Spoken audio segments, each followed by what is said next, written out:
말씀 보겠습니다. 누가복음 11장입니다. 누가복음 11장 33절로 우리 36절까지 말씀. 누가복음 11장 33절로 36절까지 말씀입니다.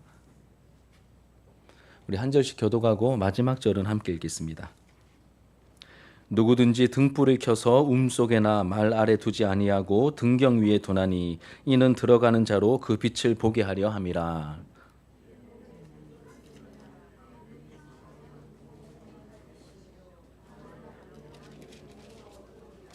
그러므로 내 속에 있는 빛이 어둡지 아니한가 보라.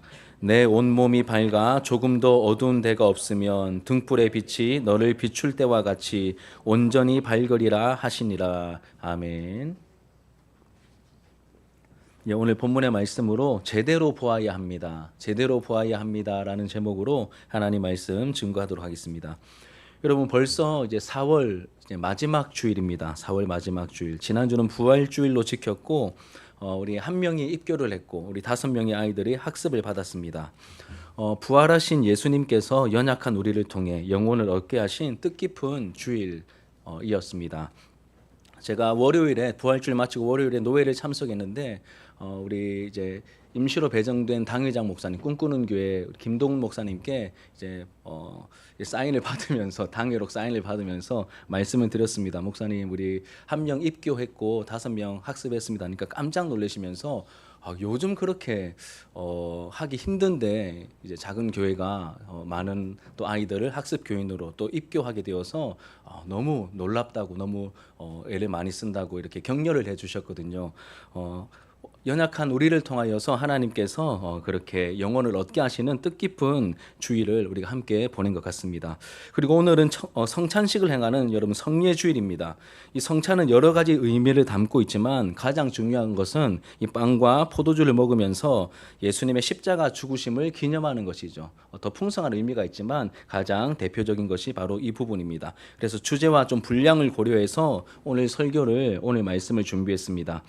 사도행전이 아니라 오늘 누가복음 말씀을 좀 준비했는데 바라기는 오늘 말씀을 나누면서 예수님을 더 확실하고 분명하게 알아보게 되고 또 그 예수님 앞에서 합당하게 반응하게 되는 은혜, 그 가운데 우리에게 주시는 깊은 평강과 만족을 저와 여러분들이 모두 함께 누리게 되기를 예수님의 이름으로 축복합니다. 여러분 저도 그런 경험은 별로 없는데 전기가 없던 시절에는 등불을 켜서 작은 빛을 의지하며 생활했었습니다. 이제 드라마 사극 같은 거 보면 이제 그런 장면들이 많이 나오죠. 방 안에서 등잔불을 켜놓거나 아니면 밖에 나갈 때 등불이나 아니면 횃불을 들고 막 나가는 장면들 아마 보신 적이 있으실 겁니다. 제가 좀 많이 어렸을 때, 그러니까 10살이 채 되기 전에 종종 이제 집에 있다가 정전이 되는 그런 일들이 있었습니다. 자주는 아니고 가끔씩 정전이 되면 이제 어리니까 막 무서운 마음에 막 어떻게 하냐고 하면 이제 아버지나 어머니께서 이제 촛불 같은 거 하나 딱 켜놓고 그때 라이터도 잘 없었던 시절이니까 이제 성냥으로 이렇게 촉 켜놓고 거기에 이렇게 옹기종기 앉아가지고 막 그렇게 따뜻한 분위기를 또 연출하게 되는 그런 경험들이 있습니다. 가끔씩 찾아오는 이런 불편함이 우리에게 따뜻한 추억을 안겨주는 것 같습니다. 여러분 오늘 본문에 보시면 예수님은 등불의 비유를 말씀하십니다. 말씀하시면서 빛을 비추는 등불의 역할과 또 우리가 앞을 보는 눈의 역할이 이제 비슷하고 또 얼마나 중요한지 이 등불과 눈의 역할에 대해서 우리에게 알려주십니다. 먼저 말씀의 내용을 간략하게 이제 짧은 본문을 설명하면 이런 내용들이 33절에 같이 한번 읽어볼게요. 33절입니다. 시작. 누구든지 등불을 켜서 움속에나 말 아래에 두지 아니하고 등경 위에 두나니 이는 들어가는 자로 그 빛을 보게 하려 함이라. 아멘. 여러분 움이 뭔지 아십니까? 말은 또 뭔지 아십니까? 우리 어른들은 아실 텐데 아마 아이들은 모를 것 같아서 제가 설명을 붙였습니다. 움은 땅을 파고 그 위에 집 집으로 이렇게 벼집으로 만든 그런 지붕을 살짝 덮어서 뭐 날씨가 찰 때 거기에 뭐 야채나 채소 등 뭐 과일 등을 넣어 두었던 그러한 이제 보관하는 곳이었습니다. 뭐 지하실까지는 아니고 이렇게 뭔가를 덮어두는 뭐 저장 창고 같은 역할을 했었죠. 이게 움입니다. 움. 그리고 말은 곡식, 가루, 액체 따위의 분량을 되는 이렇게 재는 혹은 되는 그릇을 말합니다. 예수님께서 33절 우리 다시 한번 읽어볼게요. 시작. 누구든지 등불을 켜서 속에나 말 아래에 두지 아니하고 등경 위에 두나니 이는 들어가는 자로 그 빛을 보게 하려 함이라. 누군가 여러분 등불을 켰다면 그 이유가 무엇일까요? 움이나 말 아래 그 빛을 숨기려고 켠 사람은 아무도 없다는 것이죠. 들어오거나 나가는 사람들이 그 빛을 보게 하려고 이 등불을 켠 것입니다. 어두워서 아무것도 보이지 않는 곳에 등불을 켜서 그 빛의 도움을 받게 하려고 등불을 켠 것이다라고 말합니다. 그럼 예수님께서는 간단하면서도 좀 임팩트 있는 이 등불 비유를 말씀하신 이후에 우리의 눈이 우리 온 몸에게 등불 같은 역할을 한다라고 말씀하시죠. 우리 34절 같이 한번 읽겠습니다. 34절 시작.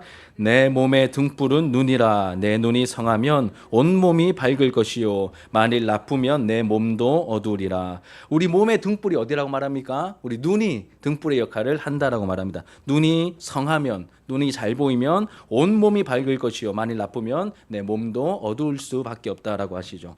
여러분 눈이 몸에게 등불 같은 역할을 하기 때문에 눈이 밝으면 그 빛 때문에 온 몸이 밝게 됩니다. 그리고 온 몸이 밝게 된다는 것은 우리의 삶이 그 빛의 영향을 받게 된다는 뜻이기도 합니다. 밝히 보기 때문에 여러분 잘 보이니까 그 행동이 어떨까요? 잘 보이니까 행동이 자신이 있겠죠. 그렇죠? 잘 보이니까 뭐 여기도 가고 저기도 가고 이렇게 행동하는데 자신감이 생길 겁니다. 그리고 그 빛으로 인해서 내면과 삶도 밝아지게 되겠죠. 반대로 만약 등불의 역할을 하는 이 눈이 나쁘면 어떻게 될까요? 눈이 나쁘면 온몸이 어둡게 된다라고 말합니다. 마치 이제 볕이 잘 들지 않는 그런 방이 침침해지고 습해지고 막 곰팡이가 쓸듯이 우리의 내면과 삶이 어두컴컴해지고 습해지고 냄새가 나게 될 것입니다. 이렇듯 우리가 눈을 통해 보는 것이 너무 중요하기 때문에 우리의 눈이 제 역할을 하고 있는지 점검하라고 하십니다. 35절 같이 한번 읽어볼게요. 35절 시작. 그러므로 내 속에 있는 빛이 어둡지 아니한가 보라. 네 속에 그 빛이 잘 보이는지 비추이고 있는지 확인하라고 말씀하십니다. 어둡지 아니한가 보라. 점검하라는 것이죠. 점검하라고 말씀하십니다. 눈의 역할이 여러분 너무 중요합니다. 안 보이면 아무것도 못하지 않습니까? 나의 온몸에 또 모든 영역에 영향을 미치기 때문에 우리의 눈이 등불로서 우리의 몸과 삶에 빛을 제대로 비추고 있는지 점검하고 확인하라고 하시죠. 그리고 만약 우리의 눈이 제 역할을 해서 어두운 곳이 없이 온몸이 밝다면 마치 등불의 빛으로 우리 앞을 비출 때처럼 우리 주변이 밝아지게 되겠죠. 그렇죠? 밝아지게 될 것입니다. 또 밝은 가운데 행동하게 될 것이고 또 한 걸음 더 나아가서 우리 안에 있는 빛을 의지한 행동이 빛을 의지한 우리의 행동이 다른 사람에게도 비치지 않겠습니까? 비침으로 말미암아 다른 사람들을 비추는 그러한 빛의 역할도 하게 될 것입니다.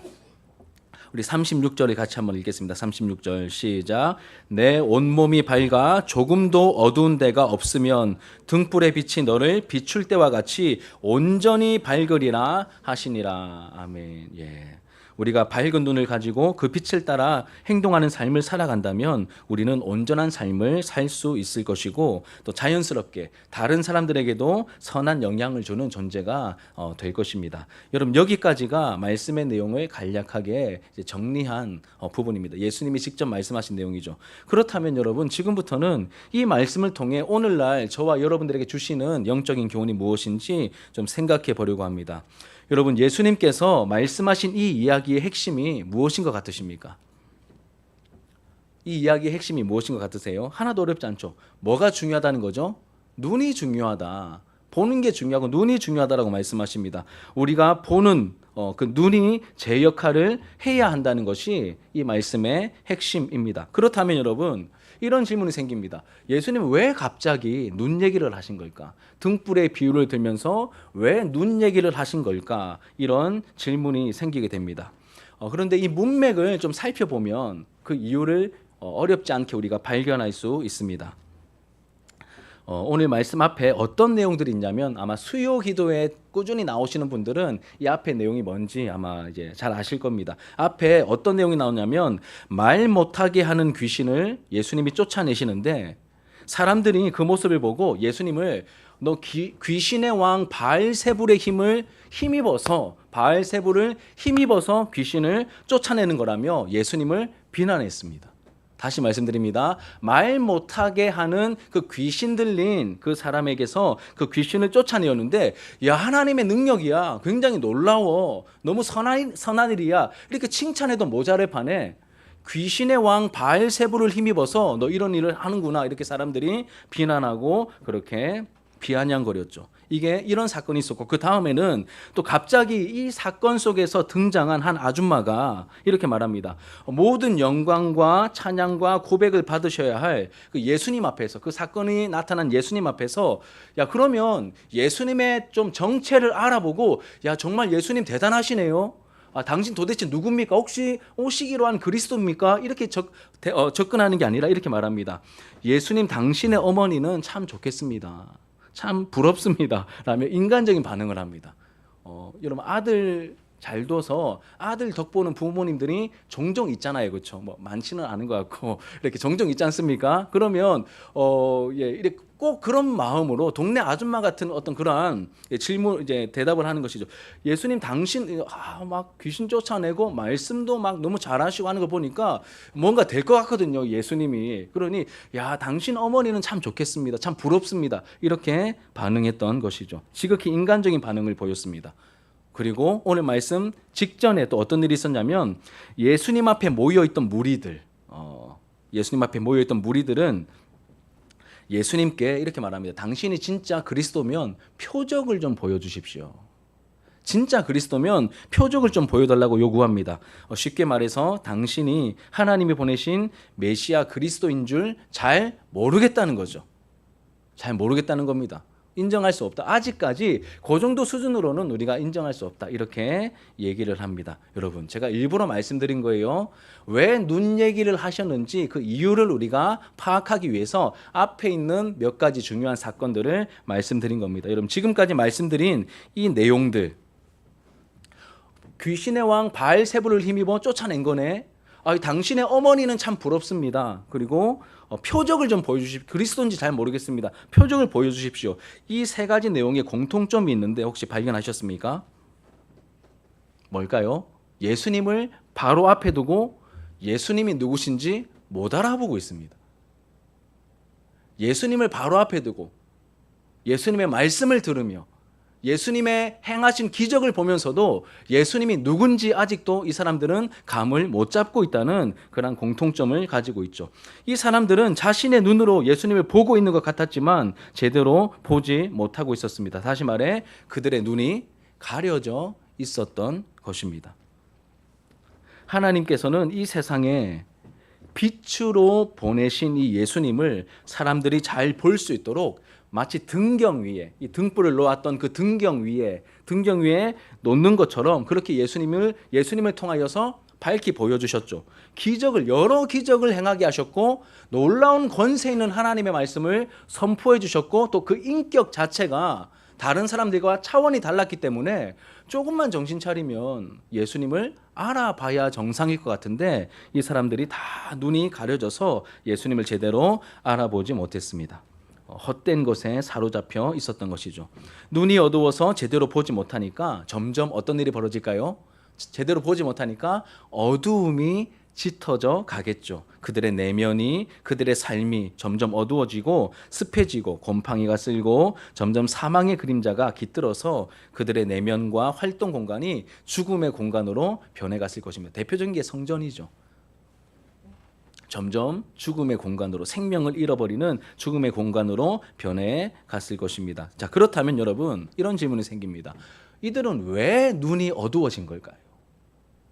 이들은 왜 눈이 어두워진 걸까요? 무엇이 그들로 하여금 하나님의 등불이신, 하나님이 보내신 빛이신 예수님을 알아보지 못하게 만든 것이겠습니까? 오늘날로 말하면 무엇이 우리로 하여금 예수님을 알아보지 못하게 만드는 것일까요? 뭐 여러 가지 이유가 있을 것입니다. 근데 저는 두 가지를 좀 소개하려고 합니다. 첫 번째는 내 고집 때문이죠. 내 고집. 다른 말로 하면 뭐 교만이라고도 할 수 있겠습니다. 내 고집과 교만 때문입니다. 여러분, 내 속에 나 자신이 너무 많으면 예수님께서 들어오실 자리가 없습니다. 혹시 가시나무라는 노래 아십니까? 예, 우리 조금 젊은 세대들은 조성모 씨가 부른 노래로 알고 있고, 조금 더 연식이 오래되신 분들은 이제 시인과 천장의 하덕규 씨가 이렇게 부른 노래로 아마 알고 있을 것입니다. 목회자로 알고 있는데 그 가사를 보시면 내 속에 내가 너무도 많아 당신의 쉴 곳 없는, 이게 원래 대중가요가 아니고 복음성을 염두에 두고 만든 노래거든요. 내 속에 내가 너무 많으니까 당신이 누굴까요? 우리 안에 계신 예수님이 어디 계실 곳이 없는, 쉴 곳이 없고 계실 곳이 없다. 그럼 내 속에 내가 너무 많고 고집이 많고 너무 교만해져 있으면 예수님께서 우리 안에 거하실 곳이 없는 것이죠. 다시 말해 예수님 앞에 계셔도 예수님을 받아들이기는커녕 점점 밀어내게 됩니다. 즉 예수님을 제대로 알아보지 못하고 거부하게 되는 것이죠. 내 자아라고 하는 이 두꺼운, 너무도 두꺼운 휘장이 예수님과 나 사이를 가로막고 있어서 예수님을 도저히 알아볼 수가 없고 예수님께 나아가지 못하게 가로막고 있는 것입니다. 또 다른 하나는 무엇이냐면 여러분 탐욕 때문입니다. 첫 번째는 고집 혹은 교만이고 두 번째는 탐욕입니다. 욕심의 이 탐욕의 노예, 뭐 돈이나 권력과 욕망의 노예가 되면 아무것도 안 보입니다. 여러분 꼭 영적으로 접근하지 않아도 일반적으로도 이 욕심에 사로잡히게 되면 아무것도 안 보이죠. 돈 앞에서 부모 형제도 못 알아봅니다. 그런 경우가 있잖아요. 뭐 대기업 오너가의 어떤 뭐 그런 일들 보면 막 형제들끼리 싸우고 막 부모를 고소하고 못 알아보는 거죠. 돈이 순식간에 이 혈연 관계를 장악해 버립니다. 권력은 여러분 사랑해야 할, 섬겨야 될 대상을 제거해야 할 대상으로 여기게 만듭니다. 이 권력욕은. 또 욕망은 사람을 인격이 아니라 도구로 여기게 만들죠. 이렇게 우리의 이기적인 자아와 이 세상 욕망은 우리의 눈을 가립니다. 우리의 눈을 가려서 예수님을 제대로 보지 못하게 만들고, 여러분 우리의 눈을, 이 고집과 교만과 이 욕망이 우리의 눈을 가려서 먼저는 예수님을 제대로 보지 못하게 만들고, 여기서 끝이 아니라 우리 주변에 있는 이웃도, 우리 주변에 있는 이웃, 내 곁에 소중한 존재들도 알아보지 못하게 만듭니다. 사랑해야 될 대상이고 섬겨야 될 대상인데 그렇게 보지 못하도록 만든다는 것이죠. 마태복음 21장에 보면 악한 포도원지기 비유가 나옵니다. 다시 말씀드립니다. 악한 포도원지기 비유가 마태복음 21장에 나오는데, 예수님께서 십자가 순환을 앞두시고 예루살렘에 가셔서 종교 지도자들과 논쟁을 하십니다. 이 권위에 대한 논쟁을 하시던 중에 악한 포도원지기 비유를 말씀하십니다. 이렇게 말하니까 좀 어려워 보이지만 내용은 여러분 다 아시는 내용입니다. 뭐냐면 집주인이 포도원을 하나 만듭니다. 포도원을 만든 다음에 농부들에게 새로 줍니다. 새. 너희들 따박따박 나에게 이 열매를 거둬서 새로 바치면 너희들도 이렇게 풍족하게 살아갈 수 있어라고 말하고 새를 주고 멀리 떠납니다. 저 멀리 뭐 여행을 갔는지는 잘 모르겠지만 저 멀리 외국으로 떠납니다. 그래서 중간중간에 자기가 주인이니까 열매를, 그 새를 받으려고, 열매를 받으려고 종들을 보냅니다. 그 포도원에 종들을 보냅니다. 보내면 여러분 어떻게 해야 되겠습니까?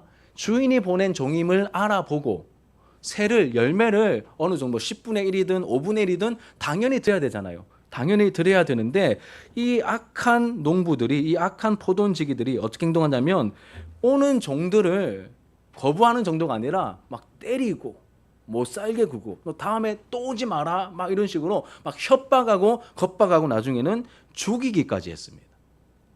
그래서 이 주인이 고민하다가 정말 막 너그러웠던 주인인 것 같아요. 그래서 마지막 히든 카드로 그래도 마지막 기회를 줘야 되겠다 싶어서 누구를 보냈냐면 아들을 보냅니다. 내 아들은 알아볼 거야. 내 종들은 못 알아봐도 아들은 알아볼 거야 싶어서 아들 앞에서는 합당하게 반응하겠지 싶어가지고 마지막 히든 카드로, 마지막 기회로 이렇게 아들을 보냅니다. 여러분 어떻게 됐을까요? 그 아들을 잡아다가 죽입니다. 저는 상속자니 저를 죽이자. 그러면 상속자를 죽이면 상속자가 없어지잖아요. 그럼 어떻게 될까요? 혹시나 자기들이 받을까 봐. 죄송합니다. 미친놈들이죠. 제정신 아니죠. 그 아들을 죽입니다. 그럼 이거 예수님이 하신 비유거든요. 누구를 지금 빗대어 말씀하고 있는 걸까요? 예수님을 알아보지 못하고 있는 종교 지도자들을 향하여서 예수님이 적나라하게 말씀하고 있는 내용입니다. 이렇게 탐욕이 종들도 아들도 주인도 못 알아보게 만들고 있는 그러한 형편을 말씀하신 것입니다. 그럼 이런 파괴적이고 이런 마귀적인 행동 뒤에는 누가 있을까요? 이런 파괴적이고 마귀적인 행동 배경에는 누가 있겠습니까, 여러분? 이 세상 신이라고 불리는 마귀가 있겠죠. 마귀적인 행동이니까 마귀가 있을 것입니다. 고린도후서 4장 4절 같이 한번 읽겠습니다. 시작. 그 중에 이 세상의 신이 믿지 아니하는 자들의 마음을 혼미하게 하여 그리스도의 영광의 광채가 비치지 못하게 함이니 그리스도는 하나님의 형상이니라. 말이 좀 어렵습니다. 이게 표현이 좀 쉽지 않아요. 그래서 표준세 번역, 좀 쉬운 번역으로 읽으면 훨씬 더 이해가 잘 됩니다. 같이 한번 여러분 다른 색깔로 돼 있는 똑같은 내용입니다. 같이 읽겠습니다. 시작. 그들의 경우를 두고 말하면 이 세상의 신이 믿지 않는 자들의 마음을 어둡게 하여서 하나님의 형상이신 그리스도의 영광을 선포하는 복음의 빛을 보지 못하게 한 것입니다. 이 세상에 신, 보이지 않는 존재지만 이 세상 신이 믿지 않는 자들의 마음을 어떻게 만들죠? 어둡게 만듭니다. 혼미하게 만들다가 어둡게 만든다는 거예요. 그래서 하나님의 형상이신 그리스도의 영광을 선포하는 이 복음의 빛을, 이 복음의 선포와 복음의 빛을 어떻게 합니까? 보지 못하게 만드는 존재가 있다라고 성경은 분명히 말합니다. 그 존재가 누구죠? 이 세상 신, 마귀라고 말합니다. 자, 이렇게 여러분 우리가 여기까지 왔습니다. 이제 예수님을 제대로 보지 못하는 사람, 영안이 열리지 못한 사람에게 그렇다면 필요한 게 있을 것입니다. 무엇이 필요하겠습니까? 첫 번째로는 여러분 어려운 내용은 아니에요. 그냥 설교를 위해서 제가 나누어서 일부러 말씀을 드리는데 첫 번째로는 성령님의 도우심이죠. 성령님의 도우심이 필요합니다. 이 영안이 열리지 못한 사람들, 예수를 제대로 보지 못하고 있는 사람들에게 필요한 것은 성령님의 도우심입니다. 그러면 성령님의 여러 별명이 있는데 그중에 대표적인 하나가 진리의 영이시죠. 진리의 영이십니다. 이 진리의 빛을 우리의 심령에 밝히 비추어 주십니다. 특히 기록된 성경 말씀을 통해서 말씀의 주인공이며 우리가 반드시 만나고 영접해야 할 예수님을 발견하도록 성령께서 밝히 비추어 주십니다. 이거 신학적인 용어로 성령님의 조명하심이라고 말하는데 말 그대로 조명입니다. 비추어 주시는 것이죠. 요한복음 15장 26절 프린트에 있는 거 같이 읽겠습니다. 시작. 내가 아버지께로서 너희에게 보낼 보혜사 곧 아버지께로서 나오시는 진리의 성령이 오실 때에 그가 나를 증거하실 것이요. 그러니까 내가 아버지께로서 너희에게 보낼 누구요? 보혜사 곧 아버지께로서 나오시는 진리의 성령. 그냥 성령이 아니라 일부러 진리의 성령이라는 표현을 씁니다. 진리의 성령이 오실 때에 그가 나를 증거하실 것이요. 여기서 나가 누굴까요? 예수님이 말씀하신 내용이니까 진리의 성령님이 오셔서 누구를 증거하신다고요? 내가 성령이야 이렇게 말하지 않습니다. 누구를 증거하십니까? 예수를 증거하십니다. 예수가 왕이시며 예수가 그리스도이시며 예수가 하나님의 아들이시며 예수가 우리의 구원자이심을 확실하게 증거해 주시는 분이 바로 성령님이십니다. 조금 더 설명하면요, 여러분, 이 세상은 죄로 인해 타락한 세상입니다. 어두운 세상이죠. 영적으로 어둡습니다. 어두우니 구원의 진리를 어두우니까 발견할 수 없는 것입니다. 그런데 하나님께서 우리가 구원의 길을 발견할 수 있도록 빛을 주십니다. 그 빛이 뭘까요? 성경이라는 말씀의 빛을 비추셔서 우리가 반드시 알아야 할 진리를 볼 수 있게 해주셨습니다. 이 성경이라는 빛을, 이 계시 성경이라고 하는 이 빛을 우리에게 비춰주셨습니다. 그럼 만약에 이 방에 이 예배당에 불을 다 끄면 깜깜하면 불을 딱 꺼버리면 어떨까요? 깜깜해지면서 아무것도 안 보이겠죠. 그래서 볼 수 있도록 빛을 비춘 겁니다. 이게 불을 딱 켜는 거예요. 그게 뭐라고요? 성경을 우리에게, 하나님 말씀인 성경 계시를 우리에게 주신 겁니다. 불이 켜졌어요.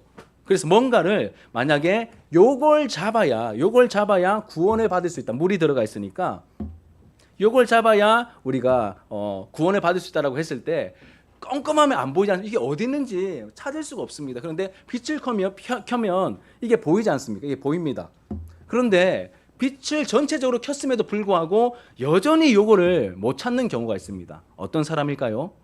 자기가 보지 못하는 사람입니다.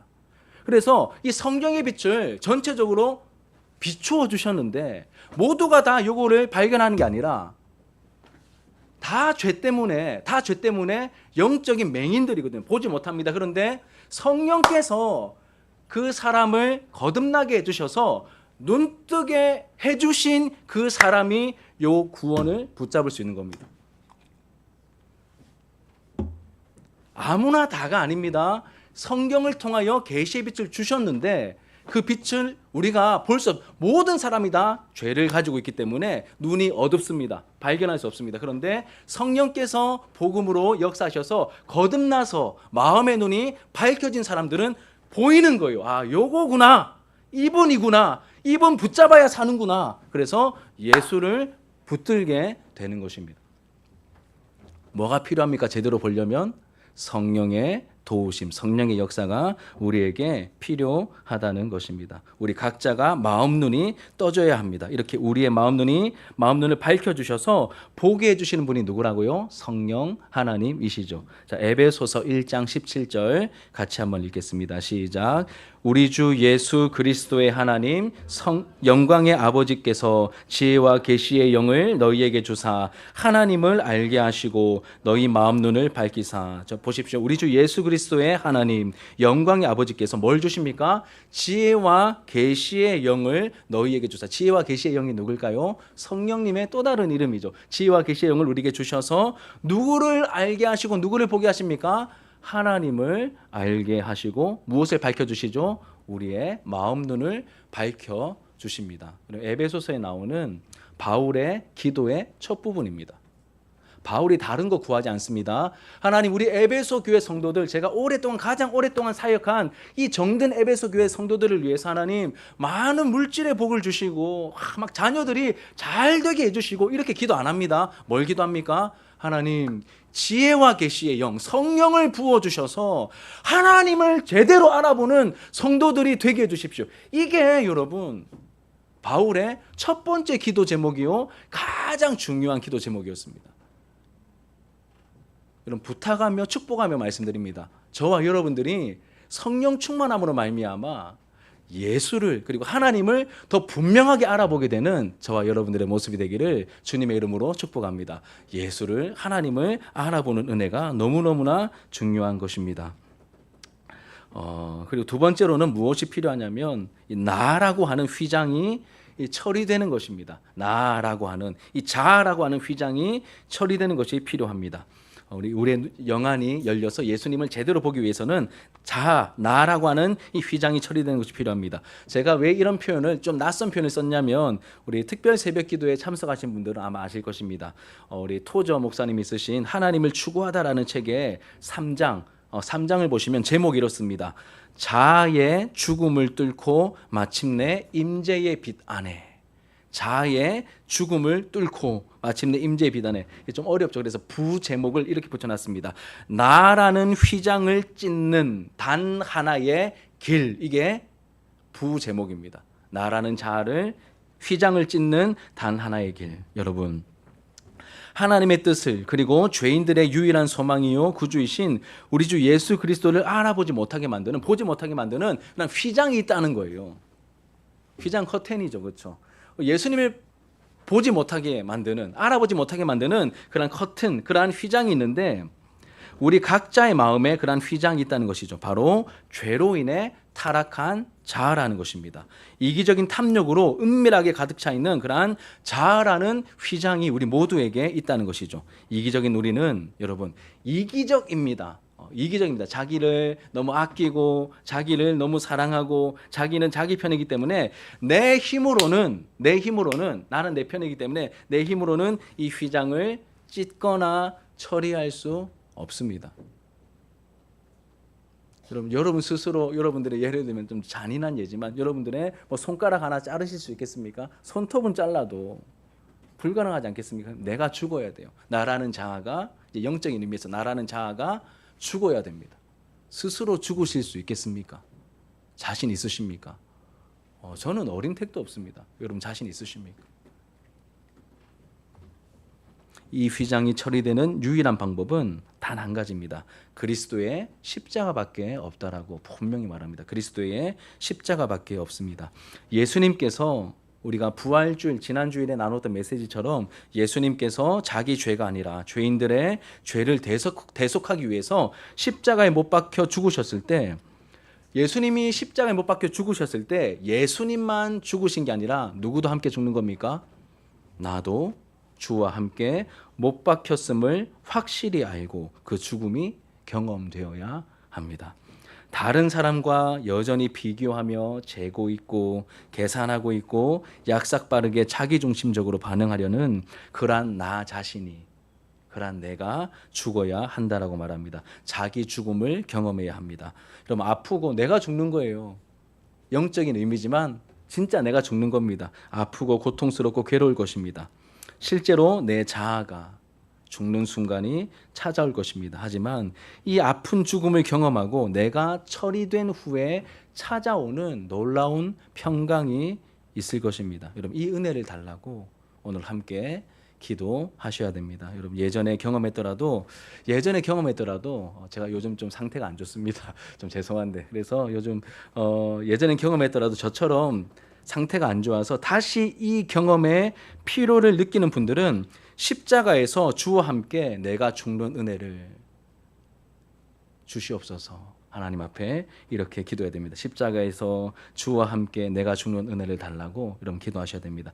그냥 생각하고 묵상하는 차원이 아닙니다. 진짜로 내가 주님과 함께 죽었습니다라고 하는 그 마음속 영혼 깊은 곳에서 세미하게 울려 나오는 그런 신음 같은 그 한마디가 정말 나올 때까지 하나님이 내가 죽는 나의 자아가 깨어지고 이 표현의 어떤 다양함이거든요. 내 자아라고 하는 휘장이 찢어지는 그 은혜를 묵상하고 생각하는 정도가 아니라 정말로 내가 이 영혼의 극한 아픔을 느끼면서 내가 죽는 그 은혜를 하나님 나에게 허락해 주십시오. 그래야 내가 제대로 살 수 있을 것 같습니다. 그래야 내가 이 교회를 제대로 목사로서 목양할 수 있을 것 같습니다. 여러분들은 그래야 하나님의 사람으로서 내가 다른 이웃들을 상대하고 제대로 살 수 있을 것 같습니다. 그러한 은혜가 우리 가운데 임하게 달라고 구하셔야 됩니다. 우리 갈라디아서 2장 20절 같이 한번 읽겠습니다. 시작. 내가 그리스도와 함께 십자가에 못 박혔나니 그런즉 이제는 내가 사는 것이 아니요 오직 내 안에 그리스도께서 사시는 것이라. 이제 내가 육체 가운데 사는 것은 나를 사랑하사 나를 위하여 자기 자신을 버리신 하나님의 아들을 믿는 믿음 안에서 사는 것이라. 아멘. 예. 내가 그리스도와 함께 십자가에 못 박혔나니 그런즉 이제는 내가 사는 것, 나는 죽었습니다. 내가 사는 게 아니라 오직 내 안에, 내가 죽으니 누가 살아계십니까? 예수께서 내 안에 살아계셔서 나를 살아가십시오. 그리스도께서 사시는 것이라. 이제 내가 육체 가운데 사는 것은 나를 사랑하사 나를 위하여 자기 자신을 버리신 하나님의 아들을 믿는 그 내 안에 계신 예수를 믿고 의지하는 그 믿음 안에서 살아가는 것입니다. 이 고백이 여러분 우리 안에 새로워지게 되기를 축복합니다. 여러분 성령의 깊은 은혜 가운데 내 자아가 이 휘장이 찢어지고 처리될 때 경험하고 누리게 되는 놀랍고 깊은 은혜가 있습니다. 여러분 늘 우리는 이기적이기 때문에 우리 영혼의 시선이 궁극적으로 누구에게 향해 있을까요? 자기 자신입니다. 기승전 자기 자신입니다. 늘 자기 이익, 늘 자기 생각, 내 미래는 어떻게 될까? 늘 자기로 가득 차 있는데 이렇게 내 자아가 내 휘장이 찢어짐으로 말미암아 그리스도의 십자가와 함께 처리되었음을 깊게 깨닫게 해주실 때 내 휘장이 찢어지면서 늘 나에게만 향해 있던 매여 있던 나 자신의 영적인 시야가 이제 제대로 좀 하나님을 향하게 되고 제대로 좀 주님을 향하게 되면서 여러분 그 토정 목사님 책 보면 저는 이 표현이 새벽에 굉장히 와닿았다라고 소개해드렸는데 영혼의 복된 후련함이 있습니다. 늘 나에게 매여 있고 나밖에 안 보이고 아닌 척하지만 여전히 나에게 사로잡혀 있는 이런 내가 처리되면서 이젠 정말 내가 아니라 정말 하나님이 보이기 시작하고 정말 그리스도의 십자가가 보이기 시작할 때 뭔가 나로부터 좀 벗어나는 영적인 이 복된 후련함이 있다. 아마 책 읽으신 분들은 기억나실 겁니다. 이 은혜가 우리에게 필요하고 또 이 은혜가 우리에게 또 함께 공동체적으로 좀 경험되었으면 좋겠습니다. 이런 말씀을 정리하며 이제 마치도록 하겠습니다. 아마 이 예배 자리에 나오신 분들은 하나님께서 우리를 위해 보내신 예수를 주와 그리스도로 알아보는 그 빛이 마음에 비추어진 사람들일 것입니다. 그러니 알아봐야 영접할 수 있거든요. 고백할 수 있거든요. 아마 성령께서 거듭나게 해주셔서 그러한 은혜를 받으신 분들일 겁니다. 고린도후서 4장 6절 같이 읽겠습니다. 시작. 어두운 데에 빛이 빛이라 말씀하셨던 그 하나님께서 예수 그리스도의 얼굴에 있는 하나님의 영광을 아는 빛을 우리 마음에 비추셨느니라. 안 적혀있습니까? 죄송합니다. 다시 읽어드릴게요. 어두운 데에 빛이 빛이라 말씀하셨던 그 하나님께서 예수 그리스도의 얼굴에 있는 하나님의 영광을 아는 빛을 우리 마음에 비추셨느니라. 그 빛을 비추어 주셨기 때문에 예수를 알아보고 예수를 영접하고 고백했다는 것이죠. 문제는 예수님을 예수님답게 보는 이 영적인 시력이 약해질 수 있다는 겁니다. 우리가 깨어있지 않으면, 예수님을 바라보는 일을 게을리하면 연약한 우리는 세상의 영향을 받아서 우리의 영적 시력이 약해지게 됩니다. 그 결과 예수님은 점점 작아 보이게 됩니다. 우리 영적 시력이 약해지면 예수님은 점점 작아 보이게 되죠. 뭐가 커 보일까요? 문제가 커 보이고 세상이 커 보이고. 오늘 아까 장로님 기도하실 때 우리 장로님 오랜만에 기도해 주셔서 너무 반갑고 참 너무 좋더라고요. 이 골리앗 같은 세상에서 아이들 싸울 수 있는 그런 세대들이 일어나도록 축복하며 기도해 주셨는데, 이 골리앗이 훨씬 더 커 보이는 거예요. 이 세상이 커 보이는 거죠. 싸울 엄두도 못 내고 점점 나는 쪼그라들고 메뚜기처럼 되고.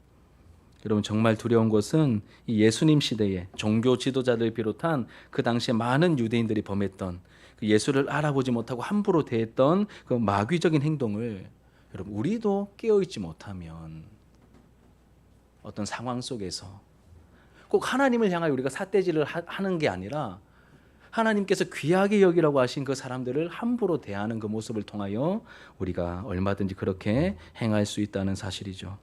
예수를 바르게 보지 못하게 만드는 이 원수 같은 이기적인 자아가 처리되어야 합니다. 쉽게 마귀의 유혹에 넘어가고 세상에 충동되는 내 고집과 교만, 이 탐욕이 성령의 도우심 가운데 십자가에서 처리되어야 합니다. 십자가를 생각하고 묵상하는 수준이 아니라 예수님께서 나를 위해 십자가에 달리실 때 나도 함께 달렸고 그때 나의 옛사람은 죽었음을 여러분 날마다 우리가 확인해야 합니다. 십자가에서 내가 처리되어 내가 나를 사는 것이 아니라 내 안에 계신, 우리 찬양 불렀던 것처럼 내 안에 사느니 예수 그리스도니 나의 죽음도 유익함이라. 내 안에 사느니 예수 그리스도니 나의 죽음도 유익함이라. 그분은 나의 왕, 내 노래, 내 생명, 또 내 기쁨, 나의 힘, 나의 검, 내 평강, 나의 주님이십니다. 주님을 분명하게 알아보고 그 주님 앞에 합당하게 반응하면서 그 주님을 따라갈 수 있는 저와 여러분들의 모습이 되기를 축복합니다. 그런 하루하루가 이어지길 바라며 이런 은혜를 체험하도록 주신 은혜의 방편이 말씀과 기도일 뿐만 아니라 성찬입니다. 여러분, 이 성찬을 행하시면서 함께 참여하시면서 나를 위해 십자가에서 죽으신 예수님의 살과 피를 상징하는 이 떡과 포도주를 믿음으로 먹고 마실 때 말씀의 은혜가 한 번 더 우리에게 확증되듯이 우리에게 임하는 주님과 더 깊이 연합되는 은혜를 누리게 되기를 예수님의 이름으로 축복합니다. 우리 함께 기도하겠습니다. 우리 먼저 찬양할게요. 우리 기도하는 마음으로 먼저 찬양하고 제가 기도하겠습니다.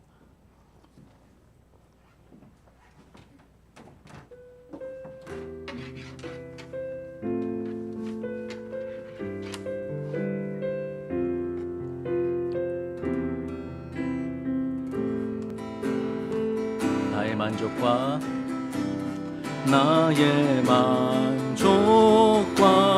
유익을 위해 가지려 했던 세상 일들 이제 모두 다 해로 여기고 주님을 위해 다 버리네. 부활의 능력 체험하면서 주의 고난에 동참하고 주의 죽으심 본을 받아서 그의 생명에 참여하네. 내 안에 가장 귀한 것, 내 안에 가장 귀한 것 주님을 알리라. 모든 것 되시며 의와 기쁨 되신 주 사랑합니다. 네, 한 번 더. 내 안에가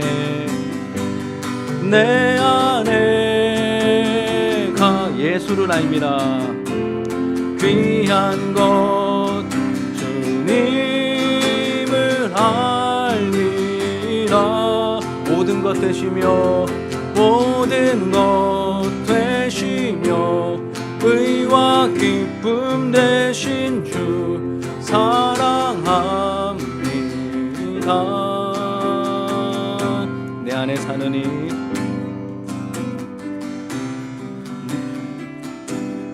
내 안에 사느니 예수 그리스도니 예수 그리스도니 나의 죽음도 유익함이라.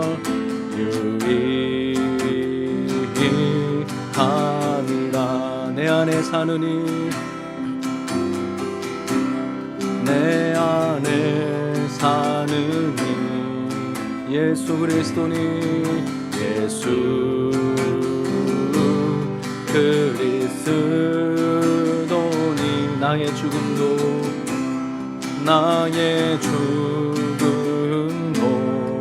유익함이라.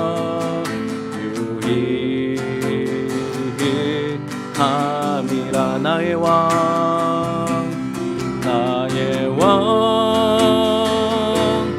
내 노래 내 생명 또 내 기쁨 나의 힘 나의 것 내 평화 나의 주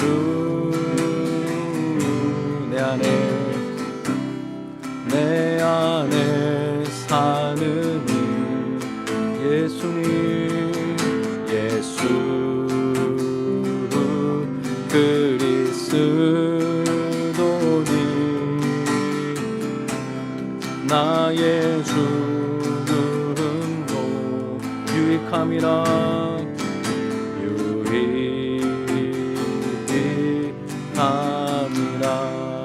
나의 죽음도 유익함이라. 나의 죽음도 유익함이라.